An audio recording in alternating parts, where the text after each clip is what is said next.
நான் செய்த பாவத்தையும் புண்ணியத்தையும் அனுபவிக்கணும். அனுபவிச்சு தொலைக்கணும்.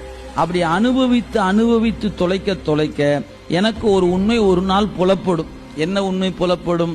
பாவமும் பிறப்பை தரும், புண்ணியமும் பிறப்பை தரும் என்ற அறிவு எனக்கு வரும். அப்ப புண்ணியமும் பிறப்பை தருமா? அப்ப அதையும் செய்யக்கூடாதுங்கிறீங்களா? அப்படி ஒரு கேள்வி எழும். இல்ல செய்யணும், ஆனா நான் செஞ்சேன்னு நினைச்சு செய்யக்கூடாது. அங்கதான் அடுத்த பிரச்சனை இருக்கு. முதல்ல பிரச்சனைகள்லாம் ஒன்னொன்னா முடிச்சா அப்படியே கலந்து போகணுமே. முதல்ல பாவ புண்ணியத்தால் தான் பிறப்பு வருதுன்னு நீங்க தெரியணும். அப்ப தெரிஞ்ச பிறகு அதை செய்யாம இருப்பது எப்படி? செய்யாமலாம் இருக்க முடியாது, செஞ்சுதான் ஆகணும்.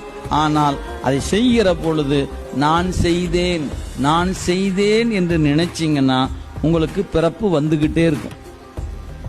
இது நான் செய்யல, இறைவன் என்னை ஒரு கருவியாக கொண்டான்.